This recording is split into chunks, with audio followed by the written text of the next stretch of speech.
nagsimula ang Seed of Faith project natin. One time, mayroon kaming kaibigan, si Sister Linda Laconsay, pumunta sa bahay at sabi niya, Pastor, kailangan niyong mag-umpisa na para makabili ng lupa. At ito ang pera ng seed ko ito para makapagbukas kayo ng bank account. So from there, nagbukas kami ng bank account and then pinagplanuhan namin kung kailan mag-i-start ang Seed of Faith project. So naisip namin para maging memorable, 10-10-10-10. October 10, 2010, 10 o'clock service. So doon po nagsimula yon. So nag-ano kami ng mga pledges ng mga kapatiran at gumawa rin kami ng chart 1 to 1,200 na kung saan mamimili ang mga kapatiran natin kung anong number ang kanilang pipiliin worth 15,000 per square meter. So doon po nagsimula yon, and then habang nag-iipon tayo, we keep on praying. Marami tayong tinignan na lupa until such time na sabi ko, Lord, pagod na ako, kayo na lang ang magpadala ng ahente doon sa lupa na ibibigay nyo sa amin. So ang nangyari po ay yung ahente na kapitbahay namin pumunta sa aming bahay at sabi niya, Pastor, yung bakanting lote sa katabi ng barangay, for sale yun, maganda yun para sa church. So yun po, tinawaran ko po yun dahil sabi niya 5-5. Sabi ko 4-5 na lang. So sabi niya, sige, sasabihin ko doon sa may-ari. And then the rest is history. Pumayag yung may-ari at glory to God, nabili natin yung lupa August 28, 2014. So nakabili tayo ng lupa August 28, 2014. So 4 years noon, 2018 August. So mag-add tayo ng 2 months, September, October. Kaya ang umpisa ng church construction natin ay October 8, 2018. So simula noon, tuloy-tuloy na po ang construction hanggang sa ngayon by the grace of God. Simula noon, nung nilaunch yung Seed of Faith, nag-pray na kami talaga na sa building naman. At humingi kami sa Panginoon kung kailan uumpisahan yung construction. Binigay din ng Panginoon kung ano tayo magsisimula ng construction. Ang sinabi, on the 4th year of the 2nd month of the year. So 4 years noon, 2018, August. So mag-add tayo ng 2 months, September, October.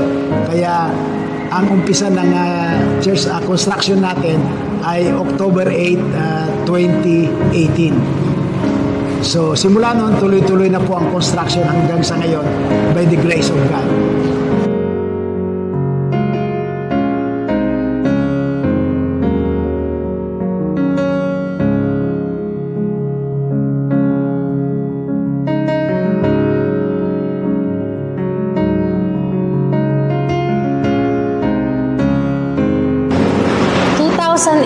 Nung narinig namin ang tungkol sa Seed of Faith project, gusto namin, pero yung estado namin sa buhay that time, mahirap talaga. At tingin namin hindi namin kaya.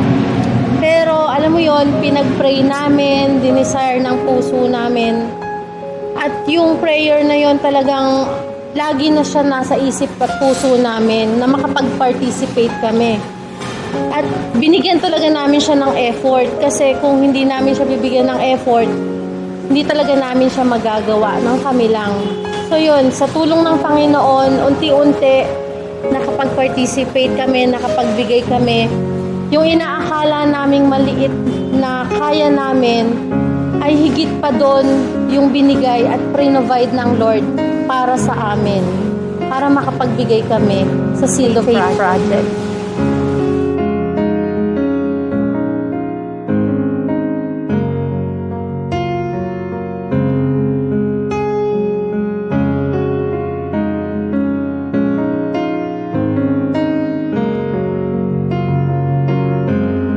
Sa akin po, bali, nag-start to last year.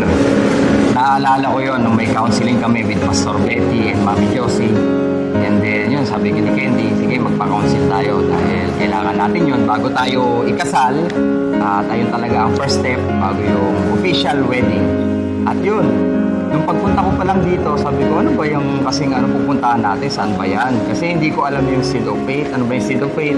Ano ba yung Miracle Building na yan? Maraming katanungan sa akin at marami akong mga gustong maliwanagan about sa Seed of Faith, about dyan sa Miracle Building na yan. At yun na nga, nung pumunta kami dito mismo sa worship hall na to, doon ko na-experience, doon ko nasabi na talagang kailangan merong akong iambag dito sa Seed of Faith, dito sa Miracle Building na to. Dahil yung mga katanungan ko, yung mga malabo na gusto kong maliwanagan, si Lord na mismo sumagot dito mismo sa building na to, dito mismo sa worship hall na to. Kaya nung naramdaman ko yun, sabi ko, ba't iba yung pakiramdaman? Ano ba to? Kasi ayaw kong magbigay, ayaw kong mag-share, ayaw kong magbahagi dito kasi wala naman akong desire. Pero yung araw na yon, last year, doon ako binigyan ni Lord ng desire na magbigay dito sa Seed of Faith. Hindi lang para maitayo yung building na to, kundi para sa mga susunod na henerasyon na makilala pa ang Lord natin, ang Panginoong Jesus. Magagamit itong building na to para mas mapalawig pa pagkakilala sa Panginoong Jesus. At ayun ang simula last year nung kami bago ikasal ng aking misis na si Candy. Yung sa'yo. Sa akin naman po, kinausap ako ng Panginoon noong 2018. At syempre, sa una struggle, talagang ang hirap sumunod kasi unang-una, parang ang iniisip mo, ang binibigyan mo or ang ino-offeran mo is yung tao eh. Pero kapag kinausap ka ng Panginoon, siya na mismo at susunod na makakasunod ka na talaga kasi nakikita mo yung outcome, nakikita mo talaga yung gustong gawin ng Panginoon dito sa church natin. And kami as couple, answered prayer yon kasi sabi ko, Lord, bigyan niyo po ako ng husband na talagang magpa-participate dito sa ating Miracle Building. Noong 2018, nung kinausap ako ni Lord, hindi ko pa naman siya kilala, pero answered prayer po talaga dahil nga po yun binigay din ng Panginoon sa akin as partner si John Ray na siya din yung kumausap sa kanya and everything will follow po. Yung desire ko na magkaroon ako ng asawa talaga na dito kami mag-church, lahat yun nangyari po sa simpleng prayer lang. At dagdag ko na rin yung doon kasi parang iniisip ko na ano ba yan? Ano lang yan? Building, pera lang siguro yan. May masabi lang church.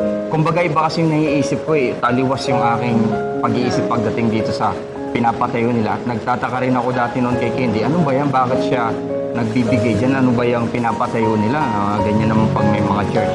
Pero lahat ng yon binago ni Lord.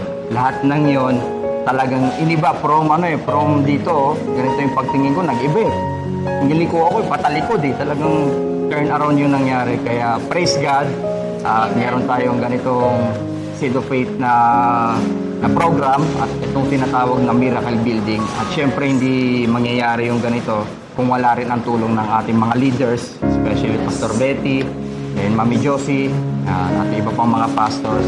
At ayun ang start ng aming pagsisimula na mag-ambag dito sa Seed of Faith.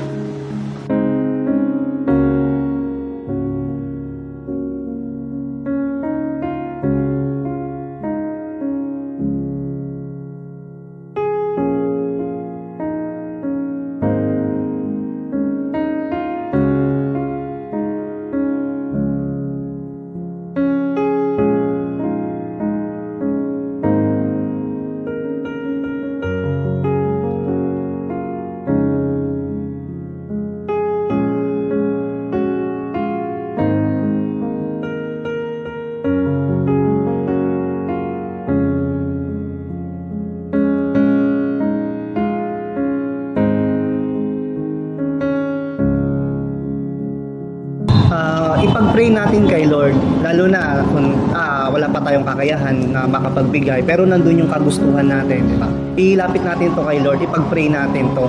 Kasi wala naman imposible kay Lord nadidinig niya naman yung ating mga dinadalangin sa Kanya. Diba? Siya magpo-provide lahat naman ng kinakain natin, lahat ng meron tayo ngayon, lahat naman to galing kay Lord. So walang imposible, ilapit natin, ipag-pray natin. Siyempre titingnan, hindi porket nagpe-pray tayo ibibigay kagad ng Lord. So dapat nandun din yung ano ba yung desire natin, yung sa puso natin, tama ba yung nasa puso natin. Baka sinasabi lang natin na gusto lang namin makatulong, pero may iba pa tayong gustong mangyari na hindi kalooban ng Lord. So dapat ipag-pray natin, then yung dapat malinis yung puso natin talaga, yung intention natin. Yes, and at the same time, syempre po hindi po mawawala yung pag-support financially. Syempre po para po pangdagdag po, no, pangbili ng mga materyales, para matapos po natin yung ating building, ibang mga labors, pangbili po ng mga ibang instruments at iba pa pong mga gagamitin dito sa ating church. And one more thing po is we can also support in terms of service. Yan, so pwede po tayong mag-offer po ng work natin, ng skills natin, kung ano man yung kakayahan na meron tayo, pwede po natin yan magamit, no, to support also yung ating Seed of Faith. Ano na lang ang mangyayari kung hindi tayo tutugon sa panawagan ng Panginoon na mag-participate sa kingdom niya o mag-obey sa kingdom niya? May great plan ng Lord sa bawat isa sa atin. At yung great plan na yon, yung bumuo siya ng sanctuary to worship Him kasama yung mga iba pang souls na aakayin din natin tungo sa Panginoon. At marami pang pamilya na gaya namin na naghahangad na makapaglingkod sa Lord, hindi lang ngayong generation namin, kundi sa susunod pang generation. Kumbaga nag-provide ang Lord ng sanctuary para ma-worship natin siya, para makapaglingkod tayo sa Kanya, at sama-sama tayo, marami pang kaluluwa ang maaabot ng binigay na opportunity ng Lord nito para sa atin. At hindi lang po ito para sa mga members ng Faithworks Christian Church. Ito po ay hindi lang para sa iilang tao, kundi ito po ay para sa karamihan na nais po na makakilala sa Panginoon.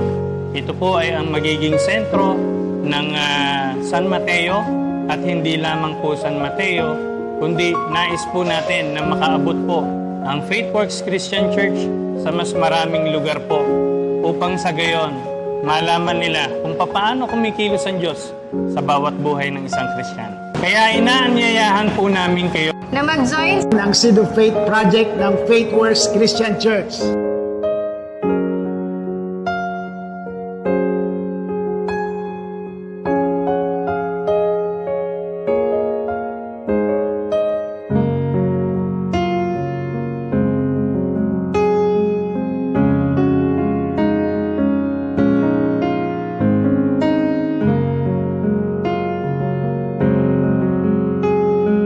This is our Seed of Faith, building lives, building together.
Are we ready to praise and worship the Lord? Hallelujah, hallelujah. Can we all clap our hands to wherever we are right now? Just speak our mouths and let's just praise the Lord. Hallelujah.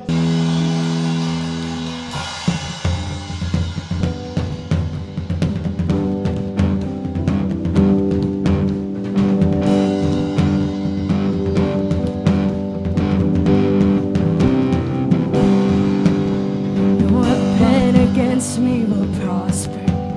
No demon can stand on these grounds.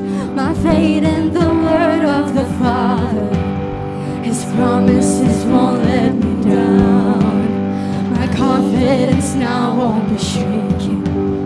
Oh, I'm standing firm on the rock. My strength and my hope and foundation, He'll always be more than enough.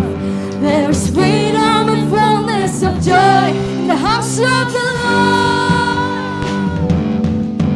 There's healing and unending love in the house of the Lord. Lay your burdens down, make a joyful sound. There are so many reasons to praise in the house of the Lord.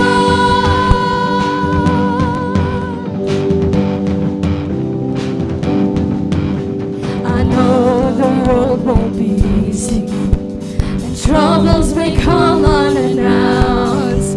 Should I find myself in the fire, I'll sing till I find my way out. There's freedom and fullness of joy in the house of the Lord. There's healing and unending love in the house of the Lord. Lay your burdens sound. There are so many reasons to praise in the house of the Lord.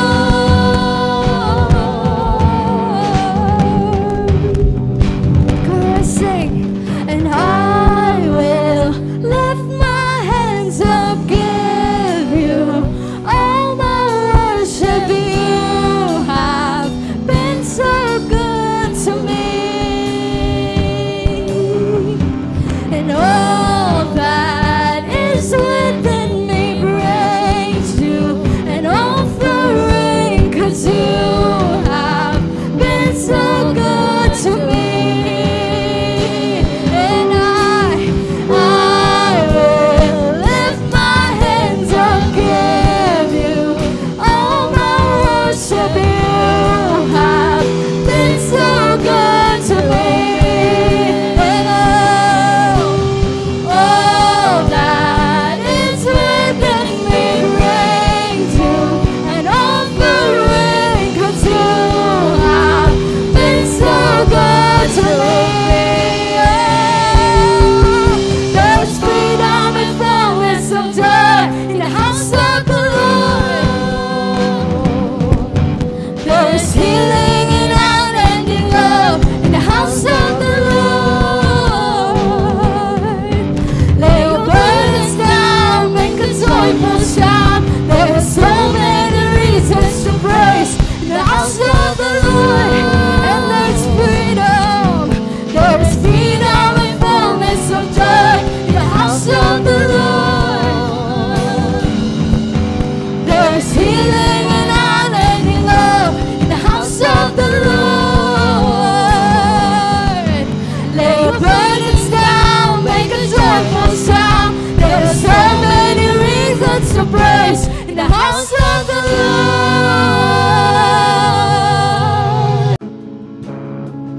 We'll continue to worship you, Lord.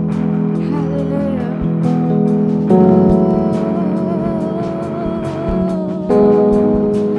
Oh, it's awesome name.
on, we sing. I see a generation rising up to take the place with selfless faith, with selfless faith. I see a new revival stirring as we pray and seek. We're on our knees. We're on our knees. Hosanna, Hosanna, Hosanna in the highest. Hosanna, Hosanna, Hosanna in the highest. Hosanna, Hosanna, Hosanna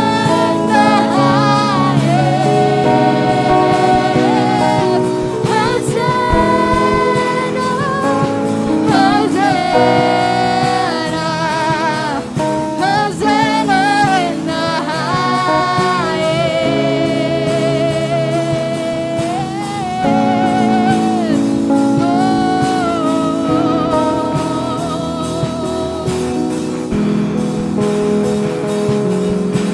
and heal my heart and make it clean, and open up my eyes to the things unseen. Show me how to love like you have loved me.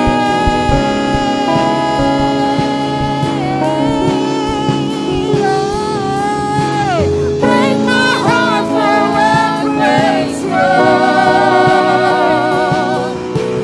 Everything I am for a kingdom's cause.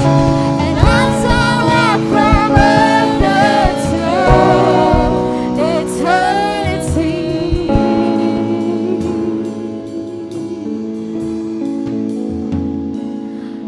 Hosanna, Hosanna, Hosanna in the highest. Hosanna, Hosanna, Hosanna in the highest. Hosanna, Hosanna, Hosanna in the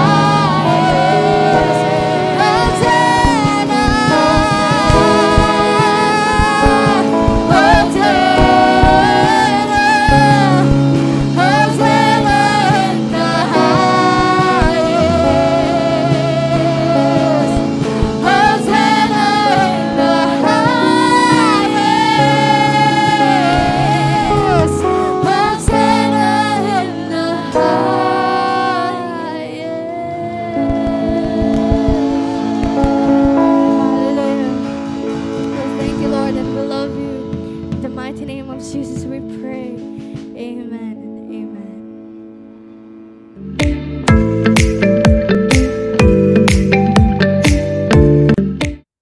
Pleasant day to everyone. Kamusta po kayo? Let me share with you passage in Hebrew 11:7 and in Genesis 8:20 to 21. Samahan niyo po ako sa pagbabasa ng Word of the Lord. Sabi po sa Hebrews 11:7, by faith, Noah, when warned about things not yet seen, in holy fear, built an ark to save his family. By his faith, he condemned the world and became heir of the righteousness that is in keeping with faith. And on Genesis 8:20-21, then Noah built an altar to the Lord, and taking some of all the clean animals and clean birds, he sacrificed burnt offerings on it. The Lord smelled the pleasing aroma and said in his heart, "Never again will I curse the ground because of humans, even though every inclination of the human heart is evil from childhood. And never again will I destroy all living creatures as I have done." Amen. Ito po na makita natin ang ginawa ni Noah after niya makasurvive sa almost 1 year plus sa loob ng ark. Alam naman natin, si Noah ay binigyan ng malaking project ni God to build the ark, at ito po ay kanyang ginawa for almost a century according sa studies ng mga scholars. For almost a century, ginawa niya, binild niya yung ark. At dito nga po sa ark na to, nakita natin, dinala niya lahat ng mga uri ng mga animals by pairs. And ganoon din, sinama niya ang kanyang pamilya dahil nakitaan siya ng righteousness, nakitaan siya ng obedience and faith ni God. Kaya nagkaroon siya ng favor, at ang pamilya lamang during the generation of Noah, si Noah ang nakaligtas doon sa tinawag nating the Great Flood. Makita natin, si Noah ay nag-build ng ark, and after na makasurvive sila, sila nga ay lumabas doon sa kanilang journey for almost a year.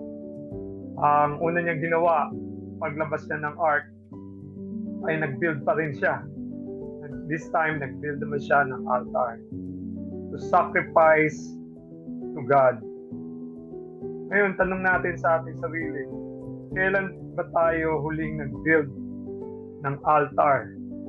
At kailan tayo huling nagbigay ng ating sacrifice?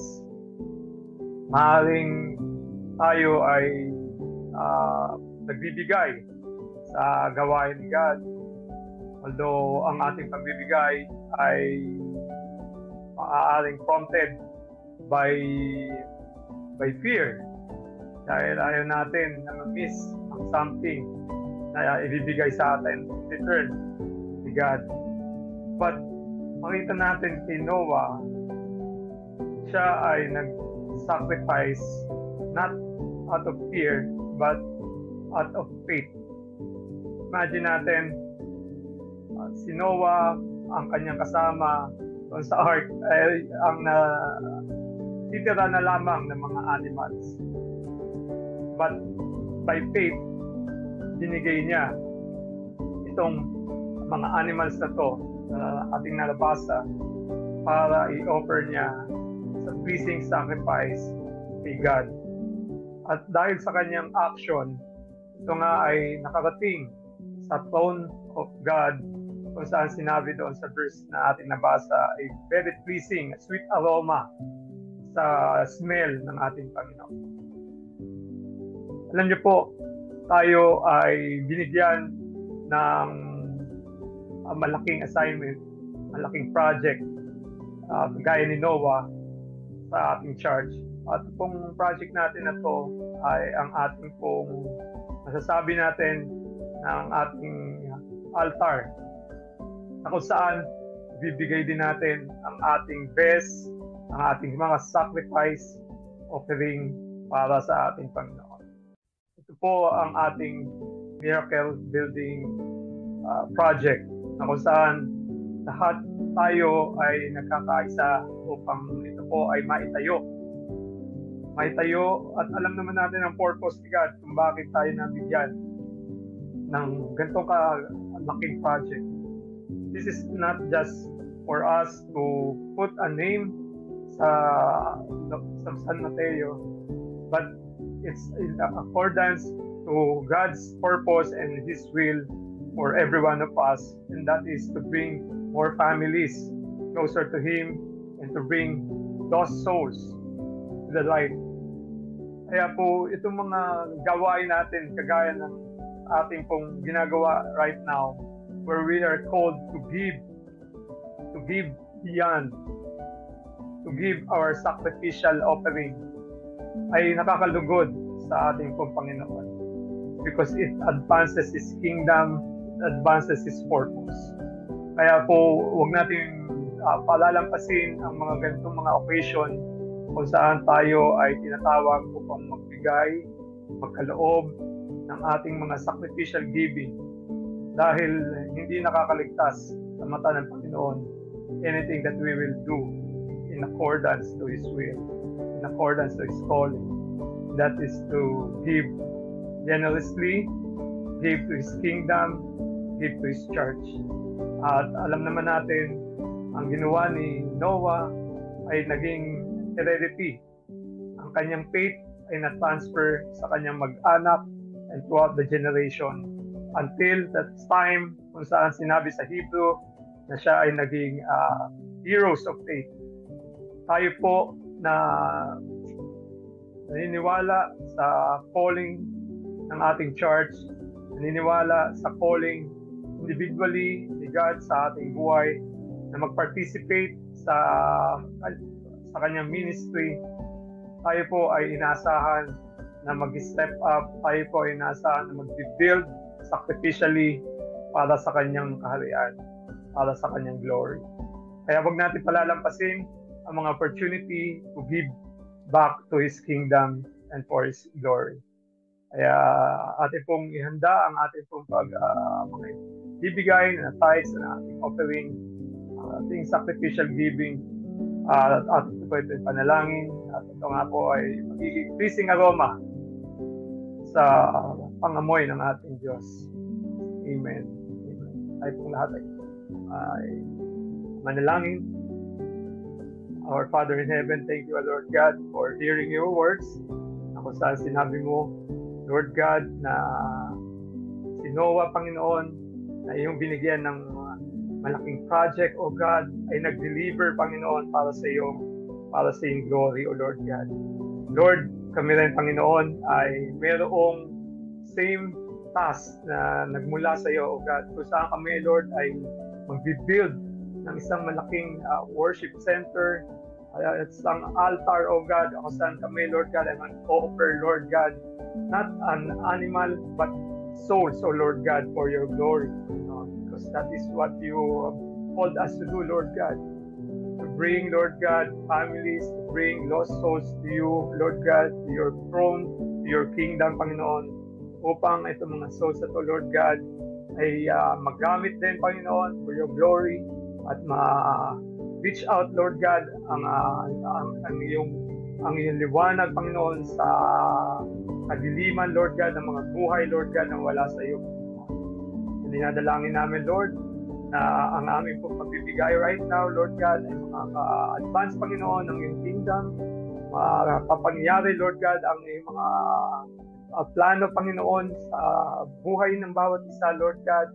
At especially, Lord, ikaw po ang aming, O God, mag-glorify sa aming pong pagkakaloob, especially sa aming pong sacrificial giving that we will offer, O God, to you this day.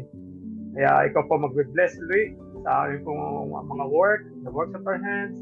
Ikaw mag-bless, Lord, sa aming pong mga endeavors. Ikaw po mag-bless, O Lord God, sa lahat ng aming mga gawain.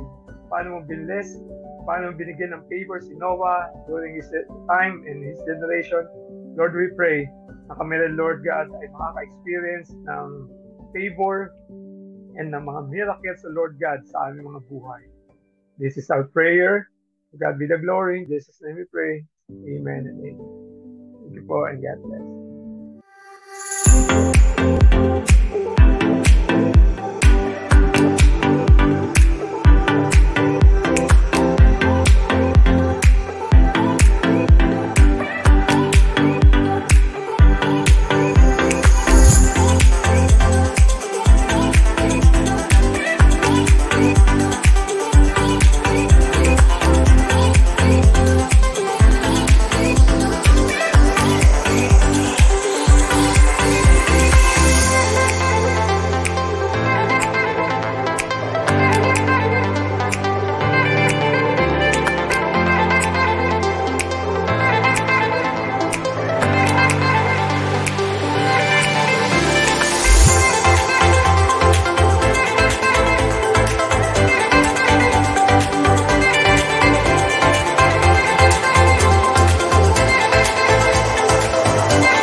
po sa inyong lahat. Welcome po to our FaithWorks Lenten Special. I'm Pastor Alvin. We thank you po for joining us for the past 6 days. And we pray na kayo po ay na-bless sa ating mga napakinggang mga patotoo galing sa ating mga kapatiran. Alam niyo po na nais po naming maramnasan ninyo ang kapangyarihan ng Panginoon lalo't higit sa panahong ito. At narito po tayo ngayon sa ating FaithWorks Lenten Special dahil nais po naming encourage ang bawat isa inyo na lumapit at patuloy na magkaroon ng isang malalim at kapakipakinabang na relasyon sa ating Panginoon. Gayon din, we are also celebrating the Feast of the Miracles this week because we believe that our God is a God of miracle, and we believe also that He is our God who heals our diseases and our sickness. Kaya po, kung kayo po ay merong nararamdaman, meron kayong pinapanalangin na gustong himala na mangyari sa inyong buhay, tamang-tama po na kayo kasama namin ngayong gabi. Kaya ngayon po ay tayo po ay dadako sa pang-anim na araw sa ating Black Saturday Special. At bukas po ang ating Easter Sunday or Resurrection Sunday at we hope to see you there. But before anything else, gusto namin pong pasalamatan ang bawat isa po nag-participate dito po sa ating FaithWorks Lenten Special. Tunay nga po na mabuti ang ating Panginoon at nakilala namin siya sa mga buhay ng ating mga kapatiran at kung paano siya nagpagaling at nagbigay ng mga himala. Ngayong gabi, masasaksihan po natin ng isa pa po sa ating mga kapatiran sa FCC Pangasinan kung paano siya binago ng Panginoon at paano ang himalang ito ang naglapit sa kanya sa Panginoon. Maraming salamat po sa inyong oras at maraming salamat din po sa bawat isa sa atin na patuloy po tayong sumasamba at nagbibigay ng papurit pasalamat dahil sa Panginoon lamang nararapat ang lahat ng ito. Kaya ngayong gabi po ay patuloy po tayo sa ating FaithWorks Lenten Special. Today is the Black Saturday.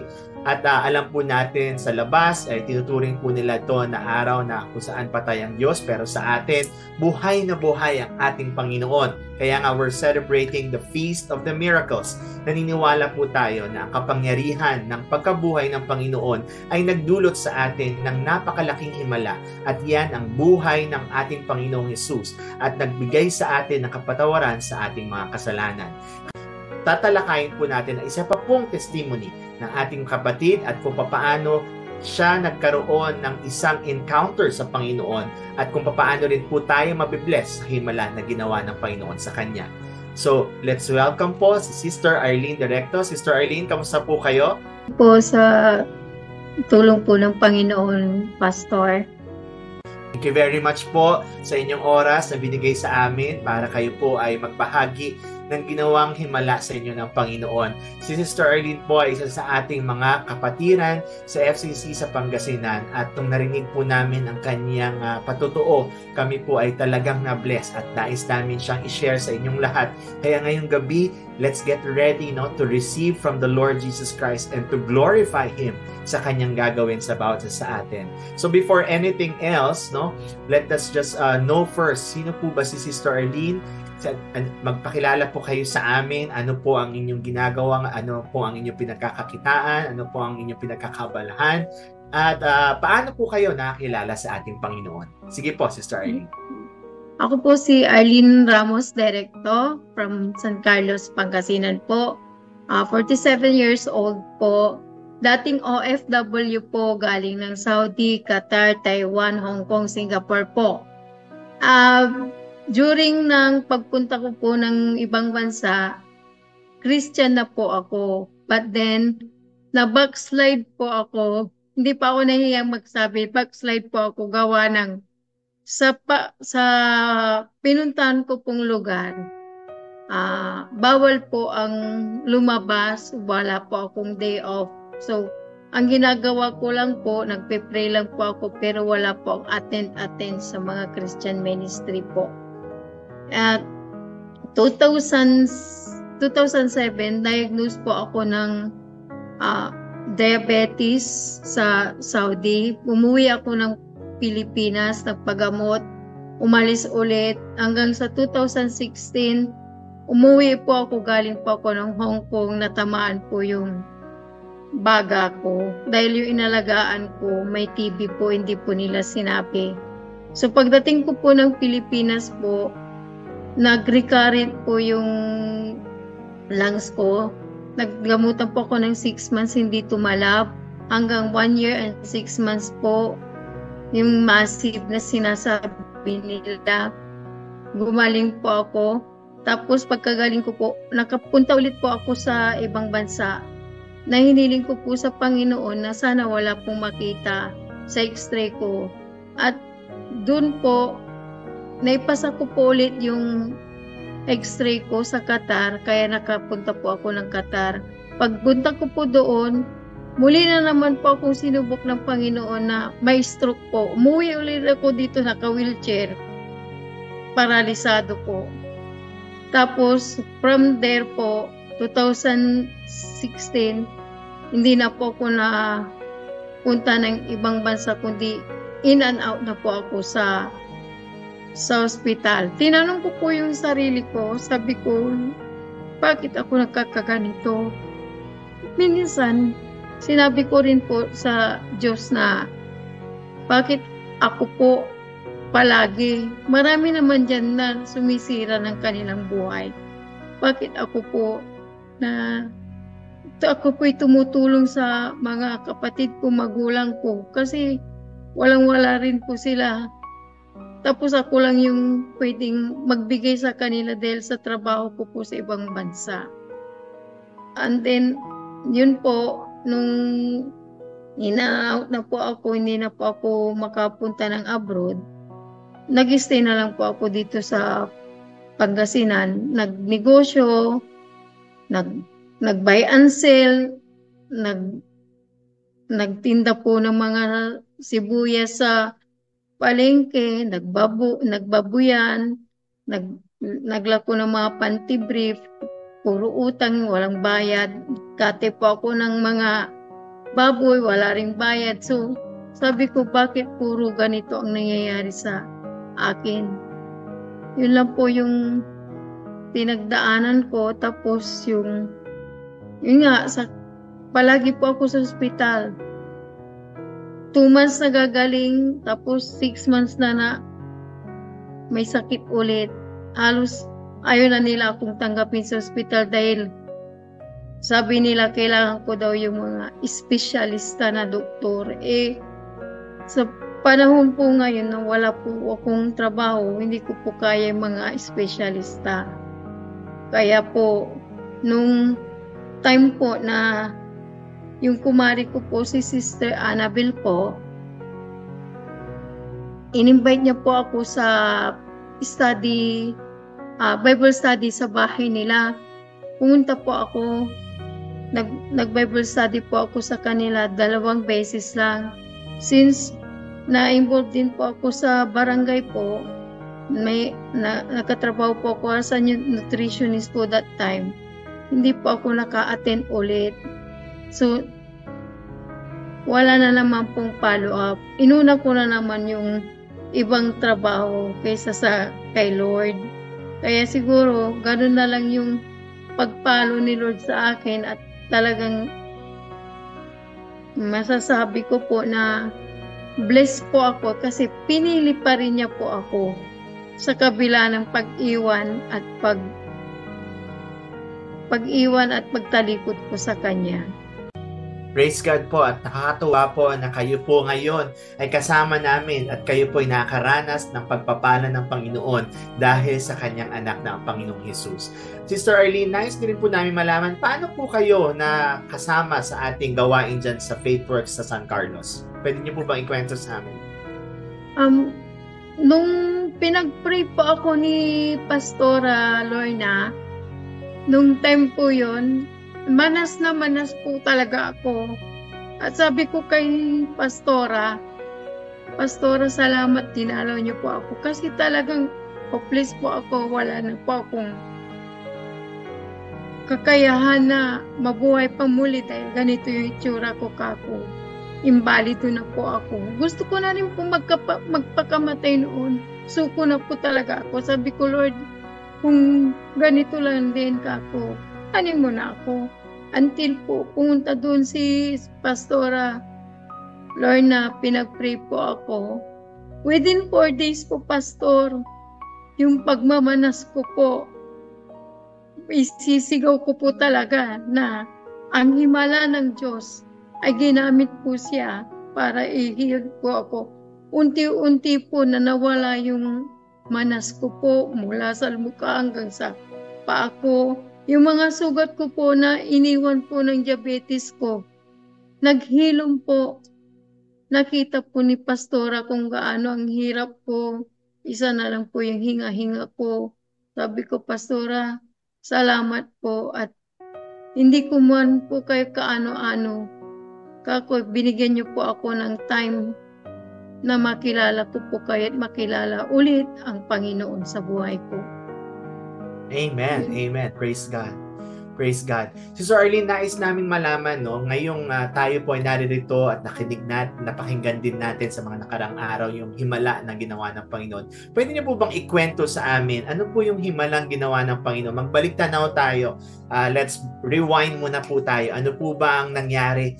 At kung pwedeng i-detalye nyo sa amin kung ano yung mga sakit na nagkaroon kayo at paano kayo unti-unting pinalagaling at pinalakas ng ating Panginoon. Sige po. Yung sakit ko po na diabetes po, unti-unti na po siyang nakukontrol. Wala po akong iniinom na gamot, nagpipray lang po ako. And yung pong sa kidney ko po, Pastor, nung February 18 po, nagpa-ultrasound po ako na knowing na nandoon yung malalaking bato na sa both kidney ko po, tapos sa gallbladder ko po. Laking gulat ko po na nawala po lahat yun. So, nagmamadali po ako nagpa-check up sa nephrologist ko po at sabi ng nephrologist ko, congratulations, wala na yung bato mo. And then, yung pong, kasi candidate din po ako for dialysis noon, Pastor. Pinag-prepare po ako ng 80,000 po para yung ikakabit na pistol po dito, para maumpisan po yung dialysis. Sabi ko, Lord, sana ako kukuha ng 80,000, walang-wala kami, kako. So, nag-pray po ako bago po ako mag-ultrasound. Yung nga po sabi ni doktor ko sa nephrologist, huwag ka na mag-alala, ate. Ang creatinine mo, nag-normal na. Ang kidney mo, sabi niya, may damage pero konti na lang. So sabi ko, Lord, kako, hindi ko pa to hiniling sa iyo na sabay-sabay mo akong pagalingin. Pero minsanan mo na akong pinagaling. Pati yung mga sugat ko po, Pastor, naghilom po. Wala na po akong nilagay na cream o hugas-hugas. Wala na po. Kaya sabi ko, salamat po, Pastora. Kako, nung minsan bumisita po ako sa office nila. Pastora, kako, tuwang-tuwa po ako kasi wala na po akong sakit. Thank you po at hindi niyo po ako pinabayaan, kako. Amen. Alam niyo po, kanina bago tayo nagsimula ng ating recording, na ikwento sa amin ni Sister Arlene na siya dating OFW. Sister Arlene, pwede bang balikan natin ulit yon? Gusto naming malaman ano ba yung nangyari. Isa-isahin natin. Alam namin na ngayon, kayo po yung pinagaling na ng Panginoon, yan na yung himala. Pero yung gusto namin, ano ba yung nangyari noon? Paano kayo nahantong sa marami kayong sakit? Sige po, simulan natin doon. Sa Saudi po kasi, open po yung pagkain since yung amo ko po, prince po ng Saudi Arabia. So, open po yung pagkain. Although alam ko po na bawal po, hindi mo ma-resist po yung pagkain. Until one day po, na hospital po ako, nagpa-laboratory, na diagnose po ako na diabetes. So, pagdating ko dito sa Pangasinan, nagpa-hospital po ako. And then, binigyan po ako ng gamot, nagamutan po ako. Pero hindi po yung tuloy-tuloy, hinayaan ko ulit. Matigas kasi yung ulo ko. Tapos, pumunta po ako ng Saudi ulit, sa Riyadh sa Dammam po ulit, kay Sheikh din po yung amo ko. Ganun din po yung pagkain, hindi mo ma-resist dahil open po. Punta ako ng ibang bansa ulit hanggang sa natigil na rin po ako kasi yung yung nararamdaman ko sa katawan ko, parang dumadami na po yung yung masakit sa katawan ko. Kaya tumigil na rin po ako nung talagang grabe na po yung kalagayan ko. At saka yung sa family ko po, dati ako po yung nagbibigay. Ngayon wala na po ako may tutulong. Nung nagkasakit po ako, syempre pare-parehas kaming may mga pamilya. Hanggang sa sumuko na rin po sila na bigyan ako ng financial support, pambili ng mga gamot kasi mahal. Sabi ko sa kapatid ko, kung nahihirapan na kayo, hayaan nyo na lang ako. Dito na lang ako sa bahay. Antayin ko na lang kung ano mangyari sa akin. Pero Sister Arlene, nabanggit nyo po kanina na pumunta kayo ng Hong Kong pa at nagkaroon pa ng tuberculosis. Ano po yung kwento naman? Ikwento nyo po sa amin yun. Nagkaroon po ako ng tuberculosis. 3 months po, dumating po yung ama ng amo ko. Inuubo po. Ako po ang nag-alaga sa kanya. Nung magpa 5 months na po siya doon, ako naman po yung inubo at diretso na po. Nagpa-check up po ako sa hospital, pinarantin po ako agad hanggang sa pinauwi po ako dito sa Pilipinas. At nagamutan po ako na matagal po. 1 year, 6 months tapos 1 year and 6 months ulit. Bali, kasi nag-resistance po yung mga gamot dahil gawa ng sa diabetes ko po. So unang-una ng sakit ninyo was diabetes. Nagkaroon kayo ng diabetes because of the food that you're taking. Nasa Saudi Arabia kayo, I suppose, dahil nasa palace kayo, nasa palasyo kayo, ang dami nyo pagkain doon. So after diabetes, nagkaroon naman po kayo ng tuberculosis. Tama po ba? Stroke po. Nagka-stroke pa. Sige, kwento niyo po sa amin yan. Bakit kayo nagka-stroke naman? Pagkatapos ng diabetes ko po, na-stroke naman po ako. Sa half body po. Hindi po ako umuwi dahil sabi ng amo ko, magpagaling ka muna bago ka umuwi kasi nahiya kami sa pamilya mo at napakabuti mo. Nung gumaling po ako, tsaka po ako umuwi kasi tamang-tama po noon na namatay na po yung alaga ko. Kaya pinayagan na rin po akong umuwi. So diabetes, and then stroke, and then tuberculosis. Opo. And then ano pa po? Yung sa kidney nyo na yung huli. Nung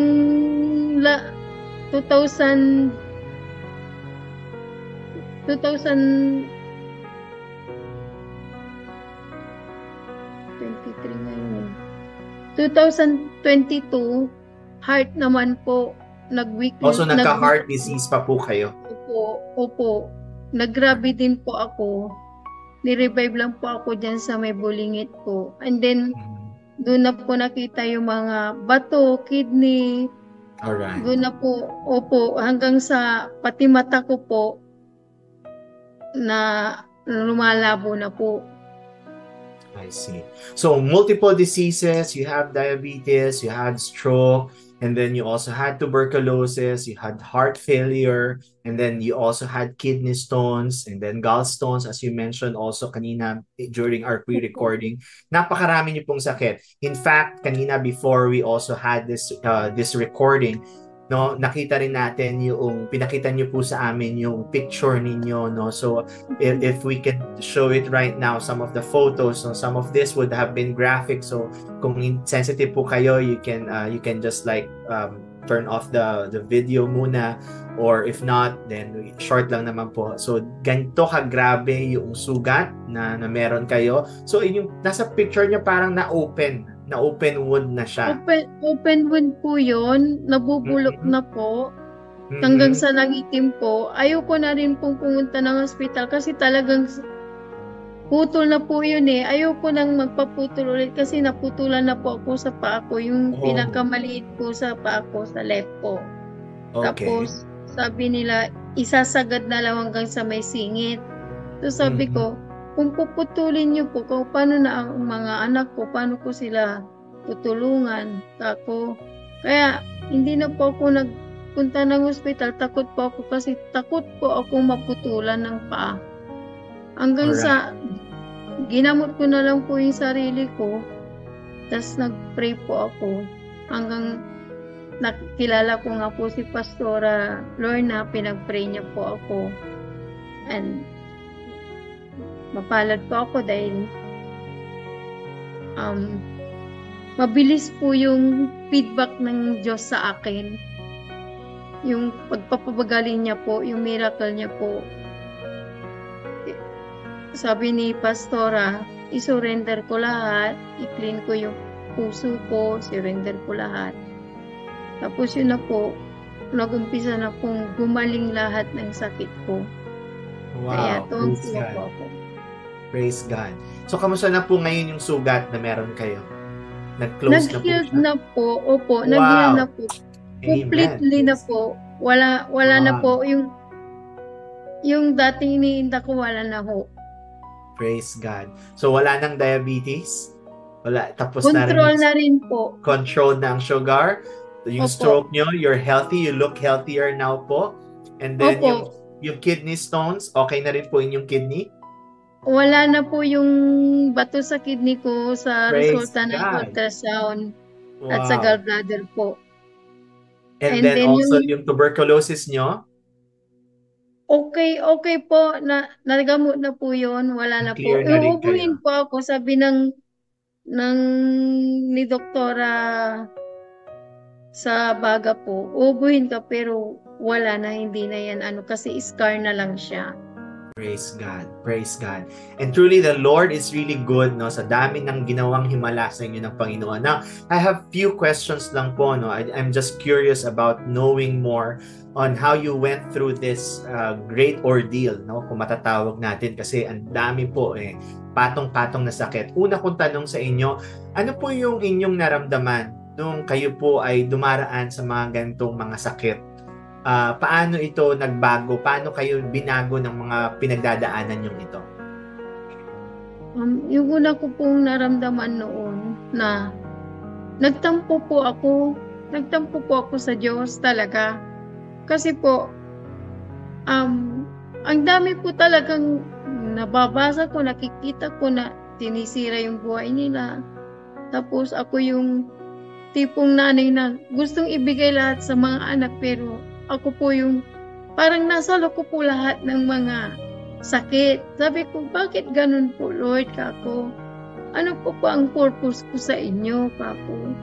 Kung pipiliin niyo po ulit ako, kako, at papagalingin niyo po ako, i-offer ko po yung sarili ko sa inyo, papagamit po ako, kako. Dahil sa lahat po ng napagdaanan ko, talagang sabi ko, Lord, wala na po akong makakapitan. Kayo na lang po talaga. Dahil binitawan na ako ng kapatid ko, ng magulang ko, ng asawa ko, ng anak ko. Ayaw na nila sa akin. Wala nang nag-asikaso sa akin, hanggang sa sarili ko na lang po. Sabi ko, Lord, pagalingin mo ako, kako. At i-offer ko ulit yung sarili ko sa iyo. Kung ganito po yung gusto nyo, kako, susundin ko po, kako. Palagi sa panaginip ko, Pastor, na kasama ko yung bunso naming kapatid. Nasa dagat po kami, may dala-dala po kami buslo. Ang lalaki po ng mga fish na nakukuha namin, ilalagay namin sa maliit. Hanggang sa sabi namin, bakit punong-puno, kumakasya ang lalaki, kako, na isda. Palaging ganun po ang napapanaginipan ko po, Pastor. Kaya sabi ko, Lord, ko ano man po yung gusto niyong mangyari sa akin, kako, susunod po ako sa inyo. Di na po ako magmamatigas dahil kulang po talaga ang magsisave sa akin, kako. Alright. Kamusta naman po inyong pamilya nung naraman nila na meron kayong mga ganyang karamdaman? Paano po nila ito tinanggap? Nung una po, okay po sila. Hanggang sa nagsawa na rin sa pag-aalaga sa akin dahil nasa higa na lang po ako. Parang yung na lang, binibigay na lang sa akin lahat. Napapagod na rin siguro sa katawan nila, sa financial. pati utak nila, natutorta na kung saan nila kukuhanin yung panggastos ko. Kaya umuwi po ako sa asawa ko. Sa asawa ko naman po, ganun din po. Sabi nila, paano ka gagaling? Wala nang susuporta sa iyo, wala rin kaming trabaho. Kaya sabi ko, hayaan niyo na lang po ako kung ano yung gusto ng Lord kako. Kung kuhanin niya ako, sige na lang po kako. Ay, basta hayaan niyo na lang ako. Ako na lang bahala pa ako sa kanila. Tapos nung time na pumunta po si Pastora doon, sabi niya, mag-pray ka. Sabi niya, palayain mo yung puso mo, tanggalin mo lahat ng galit, kung ano man yun. Nag-pray po ako. Sinabayan ko si Pastora. Habang nag-pray po ako, nag-iinit po yung katawan ko. At nararamdaman ko po na parang may humihipo po sa akin. Tapos sabi ni Pastora, kung may problema kayo sa bahay nyo, sa pamilya mo, hingi ka ng tawad. So, following day po, pumunta po kami, pumasyal po kami doon sa mother and father ko. Mingi po ako ng tawad. And then, pinatawad naman po nila ako. Kasi hindi nyo rin maiwasan na magkakasagutan kayo ng mga magulang nyo kasi magulang na rin po ako. Sabi ko sa kanila, hindi porke magulang kayo, tama rin po kayo dahil magulang na rin po ako kako. Pero sa kanila pala, yung ganun po, pagmamahal po nila sa akin na hindi ko rin maintindihan. Tapos sabi ko, patawad po. Tapos sa mga kapatid ko, pinatawad, nagpakapatawaran po kami until Monday po, tumawag po yung kapatid ko. Sabi niya, ate, nagbigay po ako ng pera sa iyo, pang check up mo, pang medicine mo. Hanggang sa ngayon po, Pastor, maganda po yung relasyon namin. Nagbibigay na po sila sa akin na hindi po ako humihingi. At isa pa po, yung mga kaklase ko po ng college po, nung nalaman po nila nagkasakit ako, tulong-tulong din po sila na hindi po ako humingi. Dumating po ang 20,000 sa akin nung last month po na binili ko po ng 3 buwang gamot ko po. Na napakabuti po ng Diyos na gumagamit po siya ng mga tao na instrumento para ako ay matulungan. At hindi ko naman po hiningi sa kay Jesus, kundi pusa rin po niyang binigay. Hihingin ko pa lang po pero binigay na niya po. Kaya napaka-swerte ko po at pinili pa rin niya po ako. Sabi ko makasalanan po ako pero pinili niyo pa rin po ako, kako. Kaya ngayon po, kako, ibibigay ko na po yung 100% sa iyo, sa paglingkod ko sa iyo, kako. Amen, amen. So, paano po kayo nailapit nung sitwasyon nyo yun, yung mga sakit nyo yun, yung mga karamdaman nyo na sobrang matitindi, paano po niya kayo nailapit sa Panginoon? Nakita ko po yung pagbabago at kagalingan sa aking katawan. Kasi kung hindi niya ako papahintulutan po na gumaling, kahit anong inom ko po ng mga gamot, hindi po ako talaga gagaling. Sabi ko, Lord, pagalingin mo po ako, kako, na ano man po yung maging nakasalanan ko, patawarin mo po ako, kako. At totoo po, kako, pag gumaling po ako, kako, gagawa po ako ng paraan na ipagpatuloy po ang inumpisahan niyo po ngayon sa buhay ko, kako. Ibabahagi ko rin po sa mga anak ko at sa asawa ko kasi, kako, kung ako lang yung maliligtas, kako, paano naman po sila? Ayoko rin po na maiwan po sila dahil mahal ko po sila, kako. Iyon po, hanggang sa nung last Sunday po, nakasama ko na po yung binata ko po. Yung dalaga ko na lang po next week siguro. Praise God. Itong Sunday po. Praise God. Ano po yung mga natutunan ninyo na lesson dun sa inyong pinagdaanan? ngayon? After na kayo pinagaling ng Panginoon, ano-ano po yung mga lessons na natutunan ninyo? Na wag isawalang kibo, isawalang bahala yung faith po sa Panginoon. Dahil yun po talaga ang magiging buhay po natin, kalakasan natin, peace po natin, at yung kagalingan po na manggagawa sa buhay mo. Na dapat po sa katulad ko po na nag-backslide, bumalik po ulit sila. Wag po nilang antayin na yung magkasakit pa sila na tatawagin ulit sila ng Panginoon para bumalik po sila. Magpusa na lang po sila dahil wala naman po mawawala. Libre po ang salita ng Diyos. Yun lang po. May mga nagpapakalat po na yung iba wala sa gawa. Kaya po siguro ganun po yung natutunan ko hanggang sa nakita ko po ang FCC po na walang tigil po na sinusundo po ako, tinitiks po ako ni Pastora, sabi niya, "Sister ka na, pupunta po ako kako at gagawa po ako ng paraan para maka-attend po." At yung pagpapatuloy ko po yung pananampalataya at palalalimin ko pa po yung pananampalataya ko sa Diyos. Yun po. Amen. God is good. Napakabuti po ng ating Panginoon. Bilang pagwawakas po, ano naman po inyong mga mensahe para sa mga katulad ninyo na yung katulad nyo before na nagkaroon ng sakit katulad ng diabetes, nagka-stroke, nagkaroon ng tuberculosis, nagkaroon ng heart failure, nagkaroon ng kidney stones or gallstones. Ano po ang inyong mensahe para sa kanila?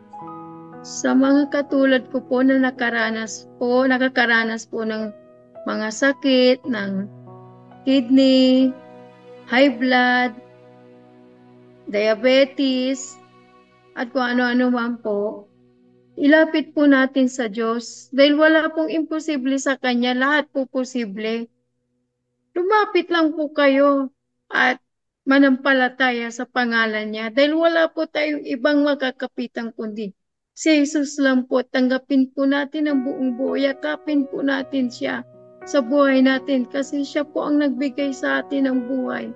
At siguro po, siya din po yung the best na pagbibigyan natin ng buhay natin na hiram sa Kanya. Kaya po, sa katulad ko po na nakaranas po ng mga sakit, mag-pray lang po at maniwala po sa Diyos. Dahil alam ko po hindi niya po tayo pababayaan. Yun lang po, Pastor, at God bless po. Amen, amen. Thank you very much po, Sister Arlene. Diyan lang po kayo. Alam niyo po, yung kwento ninyo ay talagang very inspirational sa amin. At ako nga po, by me listening to you, seeing all the pictures na pinadala niyo po sa akin, talagang nakita ko kung paano kayo nag-suffer at pinagaling ng Panginoon. Ngayon, talagang ang ganda na ng inyong kutis, ang ganda ng inyong mukha, maaliwalas na po. At dahil yan sa kapayapaan na binigay sa inyo ng Panginoon. Kaya para sa ating mga nanonood ngayon, I'm just reminded of a short story in the Bible in Luke chapter 7 verse 11 to 17. Let me just read it to you. This is all about Jesus bringing a woman's son back to life. Now it says there, next day Jesus and his followers went to a town called Nain. A big crowd was traveling with them. When Jesus came near to the town gate, he saw some people carrying a dead body. It was a son of a woman who was a widow. Walking with her were many other people of the town. Verse 13, when the Lord saw the woman, he felt sorry for her and said, "Don't cry." Verse 14, he walked to the open the coffin and touched it. So binuksan ni Lord yung coffin, no? Kung saan nakahimlay yung bata na namatay. The young men who were carrying the coffin stopped. Jesus spoke to the dead son. He said, "Young man, I tell you, get up." Very powerful. Young man, I tell you, get up. Then the boy sat up and began to talk, and Jesus gave him back to his mother.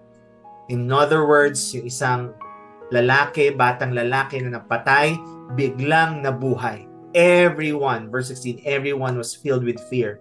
They began praising God and said, a great prophet is here with us, and God is taking care of his people. Verse 17, this news about Jesus spread all over Judea and to all other places around there. Alam niyo po, nakakatawa itong kwentong ito. Habang kanina nagkukwento si Sister Arlene, naalala ko itong kwentong ito kasi yung himalang ginawa ng Panginoon, considering Sister Arlene, 5 or more pa yung kanyang mga sakit, pero lahat ng yun, isa-isang pinagaling ng Panginoon. She could have been dead right now because talagang matitindi, meron siyang na-stroke na siya, there was a heart failure, tuberculosis, plus also yung mga iba pang sakit niya like diabetes, ang dami, pero ngayon, she is now alive and healthy and serving the Lord. And it's because of the miracle that Jesus Christ did to her life. Alam nyo, there are only 3 things that we need to remind ourselves. Number 1, let me just leave you with this. Number 1, letter R, is repentance. Kanina kwento ni Sister Arlene kung paano hindi lang yung himala ng papapagaling ang nagkaroon sa buhay niya, kundi yung himala na siya rin ay nagpakumbaba, siya ay humingi ng tawad. Repentance, mga kapatid, is very important as part of our miracle. Kung hindi po tayo hihingi ng ating nakapatawaran sa ating mga nagawang pagkakamali, hindi po tayo magpapakumbaba sa Panginoon, hindi po tayo gagaling at hindi rin natin makukuha yung himala na nais po natin. Una-una sa lahat is repentance. Tayo po humingi ng tawad sa Panginoon, tayo magpakumbaba, hingin natin ang kanyang awa, hingin natin ang kanyang tulong sa ating buhay. Pangalawang R is reconciliation.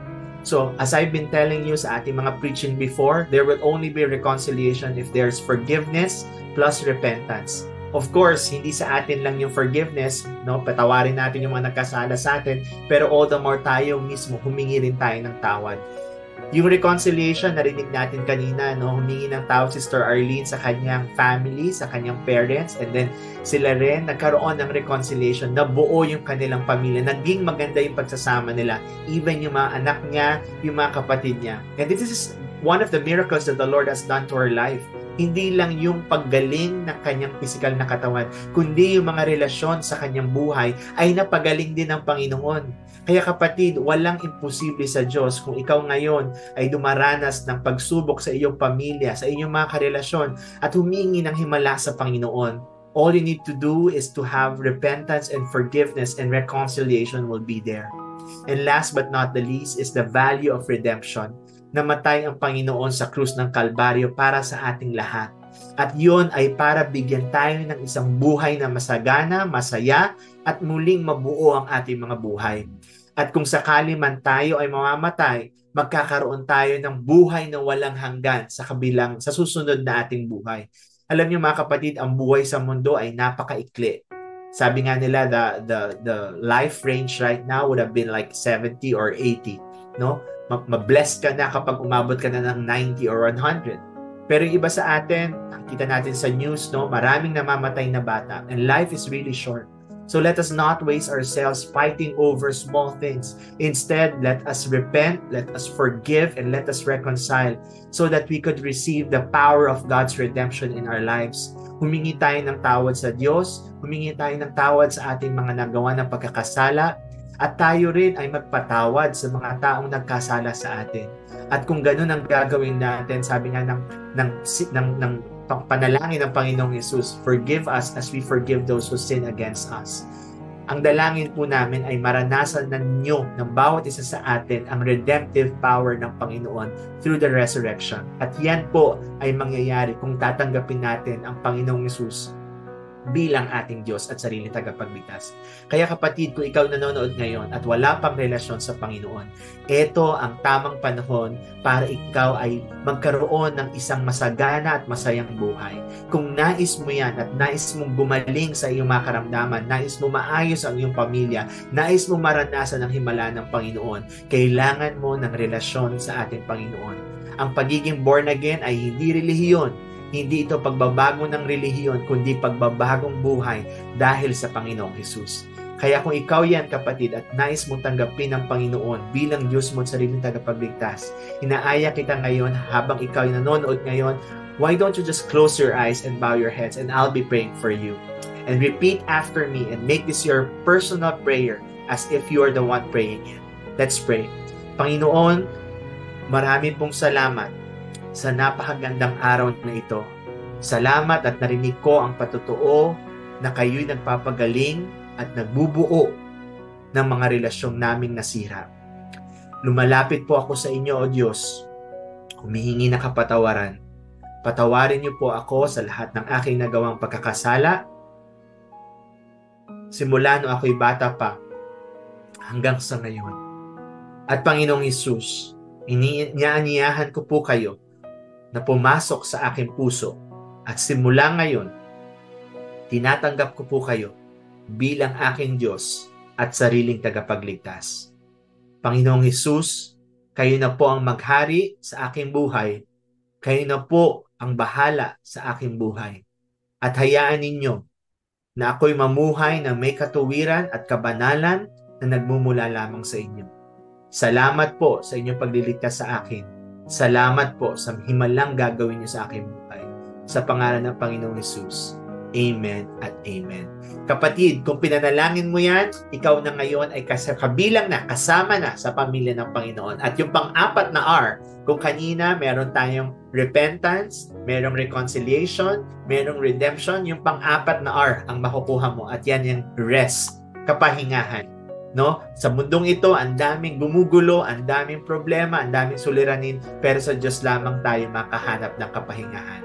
As we close this, for those of you who are watching at kung kayo man ay may relasyon na sa Panginoon pero wala pa rin kapahingahan, ang tanging dahilan lamang niyan ay ang pagsuko ng buong buhay natin sa Kanya. Let us recommit ourselves to the Lord and let us allow the Lord to move in our lives powerfully so that we could experience great miracles in our lives. And if you are that, if you are already a Christian, a believer, and you want to recommit yourself to the Lord, why don't you just join me in prayers right now? Our dear Heavenly Father, we thank you for the 6 days that you have proven yourself that you are the real God. You are the God who moves powerfully in our lives. Salamat, Panginoon, kayo'y buhay at kumikilos at gumagawa ng himala hanggang sa ngayon. Panginoon, narinig namin for the past 6 days ang iba-ibang uri ng himala na ginawa niyo sa buhay ng bawat isa sa aming mga kapatiran. At kami mismo, Panginoon, ay naging saksi kung papaano nyo dininig ang kanilang mga panalangin. Dalangin ko po, O Diyos, sa lahat ng mga nanonood ngayon na nangangailangan ng himala, whether it be physical, emotional, spiritual, financial, psychological, relational, Panginoon. Lord, wala pong imposible sa inyo. At Lord, alam ko pong kayang-kaya nyo ibakaloob ito sa amin. At Lord, kami po'y nagpapakumbaba. Kami po'y lumalapit sa inyo at inaamin naming wala kaming magagawa kung wala kayo sa aming mga buhay. Dalangin ko po, Panginoon, abutin ninyo ang mga kapatirang nananalangin kasama namin ngayon, O Diyos. Hipuin nyo ang kanilang buhay. Hipuin nyo ang kanilang mga pamilya. Hayaan ninyo na makakilos kayo, Panginoon, at ang inyong kapangyarihan ay kanilang maranasan sa kanilang buhay. Panginoon, salamat po, Diyos, sa katugunan ng aming mga panalangin. Alam po namin na kayo may plano sa amin at napakagaganda ng inyong mga plano. Nananampalataya kami, Panginoon, at meron kaming pag-asa, O Diyos, na kami, O Diyos, ay makakatagpo ng mga himala na aming mga pinapanalangin. Lord, alam po namin na kayo kikilos sa bawat sa amin at kami rin ay magpapatotoo nang sa gayon kami, Panginoon, ay maging kabahagi sa pagpapahayag ng inyong salita. Gamitin ninyo ang aming mga buhay, Panginoon. Gamitin ninyo ang aming mga testimony nang sa gayon maibahagi namin ito sa aming mga kaibigan, sa aming mga kapamilya, sa mga taong kakilala namin na wala pang relasyon sa inyo. Lord, gamitin ninyo ang aming mga buhay. Gamitin ninyo ang aming mga patotoo. Gamitin ninyo ang bawat sa aming, Panginoon, sa isang malahimalang paraan, Panginoon. At hayaan ninyong hindi matapos ang Lenten special na ito, Panginoon, nang hindi namin nararanasan ang makapangyarihang pagkilos ninyo sa aming mga buhay. Salamat po, Diyos, sa lahat ng inyong mga ginamit. Salamat, Panginoon, sa inyong mga anak na nagpatotoo. Salamat sa mga pastor na narinig namin ang mga mensahe ninyo. At Lord, bukas sa aming Resurrection Sunday, sa aming Easter Sunday, nananampalataya kami, Panginoon. We are excited to declare that Jesus is alive, that you are alive, Panginoon. Buhay kayo, Panginoon. At we are excited about the great things that you're about to do in our lives, in our families, in our church, and also in this country. Salamat po, and we dedicate to you ourselves. We thank you. We magnify you. In Jesus' name we pray. Amen and amen. Thank you very much po mga kapatid for watching, and tomorrow, wag po ninyong kakalimutan, tuloy ang ating mga gawain. Meron tayong alas 7, meron tayong alas 10, at meron tayong 2 p.m. So, I hope to see you all in our Resurrection Sunday. Napakasaya, napakaganda ng gagawin ng Panginoon, and let's all thank the Lord in advance, no? Katulad ng ginawa ni Sister Arlene, in advance, pasalamatan na natin ang Panginoon sa lahat ng himala na kanyang gagawin sa ating mga buhay. Muli po, maraming salamat, and thank you also for each and every testimony that we have heard. We glorify the Lord, we magnify the Lord, at sa ating mga kapastoran na tumulong sa atin for our FaithWorks Lenten Special. Thank you very much. And just in case gusto niyo pa pong balikan, pwede ninyong panoorin ito ulit sa ating Facebook account at sa ating YouTube account din. At if hanapin nyo lang po FaithWorks Christian Church Global, click nyo po yung like at saka yung subscribe sa ating YouTube account para makita ninyo at magkaroon kayo ng mga live updates sa ating mga gawain. Muli po, maraming salamat. To God be all the glory. Magandang gabi po, and see you tomorrow. God bless!